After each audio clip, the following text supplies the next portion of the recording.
Look who's here. It's our favorite vet. Well, spring break is coming up, and you may be thinking about what to do with your pooch and if boarding is really the right thing to do. Here to talk about that and much more, ladies and gentlemen, give it up for Dr. Eric Ruhland. Everybody from St. Paul Pet Hospital.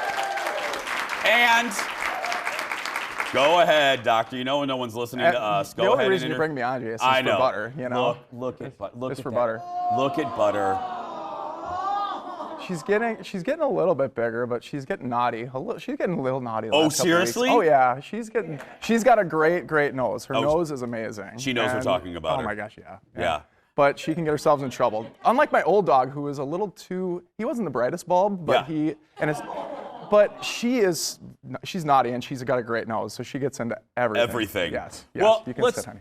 I mentioned vacation season, and again, if people, I said it's a great convenience to go to a doggy daycare, and it's a great convenience to go to boarding. What are the risks, though, really? You think about it like taking your kids to school. There's an increased risk of contracting upper airway disease. So that's the biggest one. And obviously, dogs don't fight with their fists. They bite and they nip, and that can happen, and it happens at doggy daycare. But the stimulus that they get when they're there and they're interacting and they're getting physical activity, it's so much better, especially if you have a one-dog household. If you're a one-dog household, probably a doggy daycare when you're on vacation is much better because your dog is locked up all day long, or having or having the walker come for 15 minutes isn't going to do a lot. So there is risk there of getting a cold or something like that, but the relative risk isn't that high. How about kennel cough?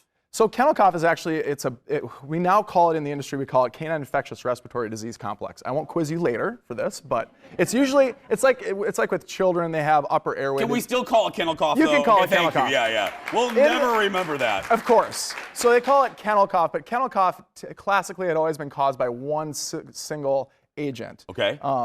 But that's not true anymore. Now it's usually a viral pathogen, a combination of viral pathogens, and then they can usually get over it. And those are para-influenza, influenza. We think of like the highly infectious influenza, but there's a couple different kinds. So is it our version, is it their version of a cold, or is it their version of the flu? Well, the cold and the flu are a little bit different, but it's essentially a cold. A cold version, okay. A common cold. Most dogs that are not immunocompromised, that are healthy, that are not super little and not super old, they're going to get over this in a week or so, of a kennel cough outbreak. And right now at St. Paul Pet Hospital, we've seen probably 25 cases in the last week and a half and some of them we never classify. They come in, they're not running a temperature, they have a cough for a couple days. We just go home, we have an owner's monitor. And a lot of times they get over it on their own. Again, you know this, no one's listening to us right now. They're literally just watching. Oh yeah, totally. This is just background noise. No one literally heard a word you just said. Totally. It's fine, it's fine. But I'm used to it. Is there anything, there's nothing preventative that we can do, is there, as owners of the dog? Vaccinations for kennel cough, or Bordetella in particular, is very, very helpful. No vaccine's ever going to prevent infections, and no vaccine's ever going to prevent a dog from actually getting sick, but it actually prevents them from shedding more and from the length of the disease and how sick they're going to actually get. Oh, got it. So that's the important thing. People think, well, why should I vaccinate my dog for kennel cough? They're still going to get it. Well, yeah, but the cases that we see of cases that are not vaccinated come in with raging pneumonias 4 to 5 days later. They have scar tissue in their lungs. Those are the dogs. My goodness. Yeah, those are the dogs that, and all dogs, they should all be prevented, but those are typically the dogs that had never been vaccinated and they were completely novel. They had never seen any of those pathogens, and then they got a big load of it. There we go. Yeah. Butter was really liking floor director Evan over there. I don't know what was going on. He's got treats in his pocket. She is, but I got to tell you, you were here about a month ago, there is a vast improvement. She was way jittery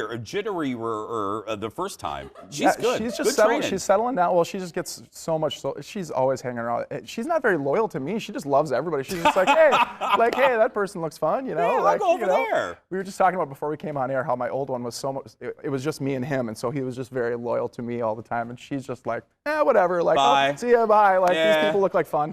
Look at her. Look at her. Let's talk about dog toys. And thank goodness, my dogs, Dexter, Mr. Big, they couldn't care less about toys. Yeah. Dexter just looks at it like, what is that? But there are some good toys and bad toys, right? Right. Anything that's the worst ones that we see as a veterinarian and as a surgeon, the ones that we see that are the biggest problems are rope toys. Rope toys with knots. But those are everywhere, though. I know, and they have linear form bodies. So what a dog will do is they tear off little shreds and shards of it, and then they'll swallow it, and if that gets looped around something, the worst foreign body I ever saw was a piece of wood that was wrapped around a rope toy like that. The dog had gone outside with its rope toy, and a piece of wood had gotten stuck in it, and the dog swallowed it, and then it got stuck in the stomach. Oh. So these rope toys, we call it a linear foreign body. So it gets anchored in the stomach, and then the intestines kind of grab and pull on it, and we can usually see when a dog walks in the clinic. We can see when we're like, that dog has something stuck in its stomach, and rope toys are the worst. The other ones that are really bad, tennis balls are actually pretty bad for dogs. I don't really like tennis balls. Oh no. Mr. Big is obsessed. I like it's The Exorcist. I mean, well, he has an oral fixation on it, yes. so he's super orally fixated. But the problem is the coatings on tennis balls are like sandpaper, and so I see dogs that come in that have been retrieving, tennis balls for 15 years or whatever, or 12 years, and they come in and they're old and gray, but they have no enamel left on their teeth because the sandpaper of the tennis ball, they just chew. So I don't really like tennis balls either. So okay. Rubber coated, dentist approved. You can see there'll be dentist approved approvals on those toys, but stay away from rope toys. Stay away from elk antlers and bones. Really? Again, another thing that's everywhere. Stay away from them. Everybody goes down to the farmer's market and gets these roasted bones, and it drives me crazy because we have to see them come in, and I end up extracting molars that are shattered because when you think about it, when you come across if you guys have ever been hiking in the woods or walked across a deer carcass that's dead in the woods, coyotes and wolves don't touch the bones. They're not going to do that. That's really risky. So they leave everything. They'll chew every piece of sinew and meat off it, but they're not touching the bones because that can fracture their enamel and they need that. Let's get to some questions. Ashley writes to us on our Facebook page. My dog constantly licks my couches. He never does this with anything else. Why would he be obsessed with doing this? We love this question in our office. Another oral fixation thing. My old Whippet used to do this a lot, and it's a mothering thing. It's like a kid with a blanket or sucking their thumb. It's exactly equivocal to a child sucking their thumb, although an adult dog you think would get over that. If they were using that as some type of coping mechanism for anxiety, the dog probably has anxiety. It depends on when it's happening too, but it's probably just an oral fixation. Okay. Number 2, Kelly writes in. Okay, that shot is so good. Kelly writes, my daughter has to lock up her 11-year-old cat when I come over because he attacks me. Never had a cat react to me like this. Why? Cats and cat aggression those are very challenging questions. I don't know why, Kelly. That's a really good question. That cat has already made up its mind about you, and I don't know. I don't know. So why do they do that? There was probably a negative association, or she smelled your cats or something. It had nothing to do with you personally. It had nothing to do with her. But the cat had a negative association. It's probably never going to get over that. My mother has 2 Mastiffs, and there's one Mastiff that she rescued both of them. And the one Mastiff does not like men, and especially when men stand. So when I visit Mom, I have to stay seated, or I have to wait till the dog's out of the room to sneak out. Mastiffs are they along with Pitties, Great Danes, and the biggest dogs are kind of babies. Yeah. They're like big babies. They get really nervous, and especially in a situation like that where you rise over the top of them, they're like, whoa. Yeah, he does not like me. Yeah. 3, Tasha writes, is there a good lotion or oil to put on dogs for dry skin? There is a couple, Tasha, that's a great question. There's a few that I like by a company called Duoxo. It's a French company, and it's got an active ingredient called phyostigmine, and there's a Duoxo calming lotion that's really good in a conditioner. Butter is bored with our segment, by the way. She's like, I got to listen to this guy all day long. It's just annoying. The other thing that I like to do with dogs with dry skin, getting to the root of the cause probably would help. This time of year, getting a humidifier in the room and adding omega-3, a high level of a free-form omega-3 fatty acid would be great. And finally, Judy, what is the best way to keep my rat terrier Chihuahua's teeth and gums healthy? Mechanical action of brushing is probably the best, Judy. And then there's a ton of different chew toys on the market and chew treats that are claiming that they prevent plaque.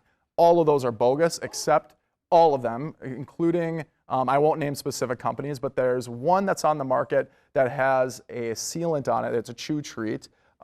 It's called Orovet, and it's probably the best one. It has diphenyl, which seals the teeth and prevents the dog from accumulating more plaque. And the chew treat has to be given once a day, or you can do the gel. It's like a paste that you put on their teeth. That's once a week. That's the only product that's FDA approved that actually prevents plaque and tartar. Everything else is kind of, is really just hearsay. Unless the dog is mechanically, you're increasing its chewing activity. Yeah. Something like that will help, but anything like the milk bones, greenies, all those they're garbage.